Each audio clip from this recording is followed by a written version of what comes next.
नमस्कार, बहुत स्वागत है आप सभी का। आप देख रहे हैं न्यूज़ 18 इंडिया। मैं हूं आपके साथ ऋतिका सिंह और आइए अब आपको दिखाते हैं देश और दुनिया की 20 बड़ी खबरें। बीजेपी के राष्ट्रीय अध्यक्ष जेपी नड्डा कर्नाटक के दौरे पर हैं। यहां जेपी नड्डा ने पार्टी की पहली विजय संकल्प रथ यात्रा का शुभारंभ किया, जो दक्षिणी और तटीय कर्नाटक के प्रमुख जिलों से होते हुए निकलेगी। रथ यात्रा को हरी झंडी दिखाने से पहले जेपी नड्डा ने चामराजनगर के माले महादेश्वर मंदिर में पूजा अर्चना की। दिल्ली में G20 देशों के विदेश मंत्रियों की अहम बैठक का उद्घाटन हो चुका है। 2 दिन तक चलने वाली इस बैठक में 9 देशों के विदेश मंत्री शामिल होने के लिए दिल्ली पहुंचे हैं। केंद्रीय शिक्षा मंत्री धर्मेंद्र प्रधान ने ऑस्ट्रेलिया के शिक्षा मंत्री जेसन क्लियर से मुलाकात कर उनका स्वागत किया। रूस के विदेश मंत्री सर्गेई लावरोव भी दिल्ली पहुंचे हैं। G20 की अहम बैठक राष्ट्रपति भवन में हो रही है। दिल्ली में शराब घोटालों के खिलाफ बीजेपी ने प्रदर्शन किया। बीजेपी नेता के साथ बड़ी संख्या में कार्यकर्ता सड़क पर उतरे और आम आदमी पार्टी के खिलाफ जमकर नारेबाजी की गई। इस दौरान कार्यकर्ताओं ने पोस्टर बैनर लेकर विरोध जताया। मनीष सिसोदिया की गिरफ्तारी के बाद बीजेपी लगातार आम आदमी पार्टी पर हमलावर है। बीजेपी नेताओं ने प्रदर्शन करते हुए अरविंद केजरीवाल से इस्तीफे की मांग की है। मनीष सिसोदिया और सत्येंद्र जैन के इस्तीफे के बाद उनके विभाग 2 मंत्रियों को दिए गए हैं। इनमें कुछ मंत्रालय कैलाश गहलोत को दिया गया है, बाकी के विभाग राजकुमार आनंद को सौंपे गए हैं। कैलाश गहलोत को finance, planning, public works department के अलावा पावर, होम, अर्बन डेवलपमेंट, जल और कृषि, इसके साथ ही बाढ़ नियंत्रण विभाग भी दिया गया है। देश में लोगों को सस्ती और अच्छी क्वालिटी की दवाई मुहैया कराने के लिए केंद्र सरकार के जागरूकता अभियान की आज से शुरुआत हो गई है। स्वास्थ्य मंत्री मनसुख मांडविया ने इस अभियान के तहत जन औषधि वाले हाईटेक रथ को हरी झंडी दिखाई है। केंद्र सरकार ने इस साल तक देश भर में 10,000 प्रधानमंत्री भारतीय जन औषधि केंद्र खोलने का टारगेट रखा है। जन औषधि के प्रति जागरूकता के लिए हर साल 7 मार्च को जन औषधि दिवस मनाया जाता है। प्रयागराज पुलिस ने उमेश पाल हत्याकांड में बड़ा एक्शन लेते हुए अतीक के करीबी के घर पर बुलडोजर चलाया है और अवैध निर्माण को जमींदोज कर दिया है। बुलडोजर कार्रवाई के दौरान जफर अहमद के घर से 2 बंदूक और तलवार भी जब्त की गई है। एनकाउंटर और गिरफ्तारी के बाद अतीक के करीबियों पर पुलिस लगातार कार्रवाई कर रही है। प्रयागराज के उमेश पाल हत्याकांड मामले में पुलिस की बड़ी कार्रवाई। यूपी एसटीएफ ने घटना को अंजाम देने वाले 13 शूटर्स में से 6 शूटर्स की पहचान कर ली है। इन शूटर्स में मुख्य आरोपी अतीक अहमद के बेटे असद का नाम भी शामिल है। साथ ही साबिर, गुड्डू, मुस्लिम, गुलाम और बिहार के अरमान नाम के शूटर के नाम शामिल होने की भी जानकारी निकलकर सामने आ रही है। अतीक अहमद की पत्नी शाइस्ता परवीन की अर्जी पर सुनवाई करते हुए उमेश पाल हत्याकांड की जांच कर रही पुलिस से जिला अदालत ने 2 दिन में रिपोर्ट मांगी है। शाइस्ता परवीन ने प्रयागराज पुलिस पर घर से उनके 2 नाबालिग बेटों को ले जाने और उनके बारे में जानकारी न देने का आरोप लगाया है। इस मामले में अगली सुनवाई 2 मार्च को होगी। दिल्ली पुलिस की स्पेशल सेल ने लॉरेंस बिश्नोई और काला जठेड़ी गैंग के एक शूटर सुधीर मान को गिरफ्तार किया है।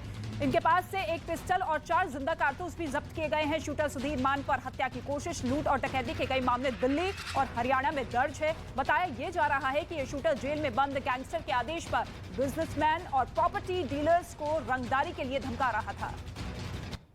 पंजाब के तरन तारण में मुख्य आरोपी अमनदीप कौर को पुलिस ने गिरफ्तार कर लिया है। अमनदीप कौर पर मेजर सिंह धारीवाल की गोली मारकर हत्या करने का आरोप है। एक सीसीटीवी वीडियो सामने आया है, जिसके बाद पुलिस अमनदीप कौर की तलाश में जुट गई थी। लेकिन अब गिरफ्तारी के बाद अमनदीप कौर से पूछताछ की गई है, जिसमें यह बात सामने आई है कि मेजर सिंह धारीवाल ने पिछले कई साल से अमनदीप कौर को बंधक बनाकर रखा था।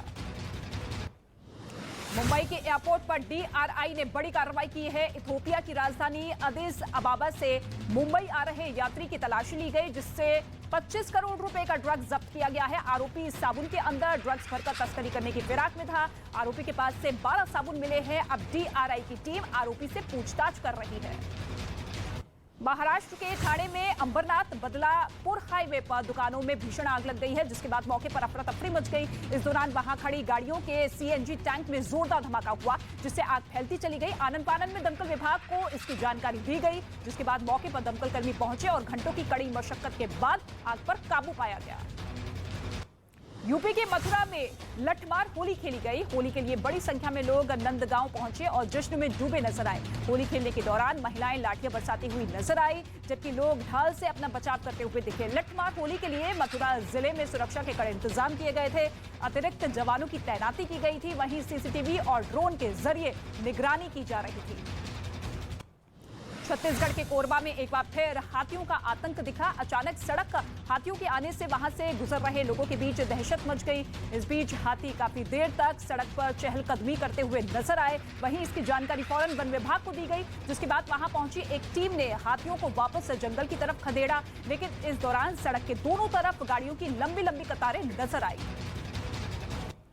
उत्तराखंड के उत्तरकाशी में लगातार बर्फबारी हो रही है। गंगोत्री धाम में बर्फ की मोटी परत बिछी नजर आई। मंदिर के सामने बर्फ की कई फीट मोटी परत इकट्ठा हो गई। साथ ही वहां रिहायशी इलाकों में भी बर्फ ने जिंदगी पर ब्रेक लगा दिया है। बर्फबारी की वजह से लोग घरों में कैद होने पर मजबूर हो चुके हैं। मौसम विभाग का दावा यह है कि अगले कुछ दिनों में इस तरीके से बर्फबारी जारी रहेगी। हिमाचल प्रदेश के लाहौल स्पीति में बर्फबारी से वादियां खिल उठी हैं। पहाड़ से लेकर मैदान तक जहां नजर जाए बर्फ की सुनहरी परत वादियों की खूबसूरती में चार चांद लगा रही है। हालांकि सड़क पर 2 से 4 इंच तक बर्फ की परत बिछी है, जिसकी वजह से गाड़ियों की आवाजाही पर भी असर पड़ रहा है और जगह जगह फिसलन भी बढ़ने लगी है। हिमाचल प्रदेश के शिमला में बर्फबारी से नजारा बेहद खूबसूरत हो चुका है। वादियां बर्फ से पूरी तरीके से ढकी नजर आई। वहीं पेड़ भी बर्फ की सफेद चादर में लिपटे नजर आए। शिमला में हो रही बर्फबारी का लुत्फ उठाने के लिए यहां बड़ी संख्या में सैलानी पहुंच रहे हैं। लेकिन बर्फबारी में रास्तों में फिसलन बढ़ चुकी है, जिससे लोगों को काफी दिक्कतों का सामना करना पड़ रहा है। अमेरिका के न्यूयॉर्क में बर्फीले तूफान से हालात बद से बदतर हो चुके हैं। ड्रोन वीडियो सामने आया है, जिसमें घर और गाड़ियों पर बर्फ की मोटी परत बिछी नजर आई। वहीं सड़क पर भी बर्फबारी की वजह से लोगों को काफी दिक्कतों का सामना करना पड़ रहा है। इसके साथ ही लोगों का घर से निकलना मुश्किल हो चुका है। नेशनल वेदर सर्विस के मुताबिक यहां अभी कुछ दिनों तक बर्फबारी जारी रहेगी। ग्रीस में पैसेंजर ट्रेन और मालगाड़ी के बीच टक्कर हो गई है, जिसमें 32 लोगों की मौत हो चुकी है, जबकि 85 लोग गंभीर रूप से जख्मी हो चुके हैं। ग्रीस की मीडिया के मुताबिक इस पैसेंजर ट्रेन में 350 से ज्यादा लोग सवार थे। बताया यह गया है कि पैसेंजर ट्रेन एथेंस से यात्रियों को लेकर रवाना हुई थी, लेकिन लारिसा में हादसे का शिकार हो गई। मालगाड़ी से हुई टक्कर के बाद पैसेंजर ट्रेन में आग लग गई। अमेरिका रूस से यूक्रेन जंग के बीच यूक्रेन को हर संभव मदद दे रहा है, क्योंकि अमेरिका यूक्रेन की बंदूक में अपने कारतूस भरकर रूस का शिकार करने की मंशा पर काम कर रहा है। और इसी कड़ी में अमेरिका ने यूक्रेन के सैनिकों को ट्रेनिंग देने के साथ साथ $2 अरब की सैन्य सहायता देने का भी ऐलान किया है।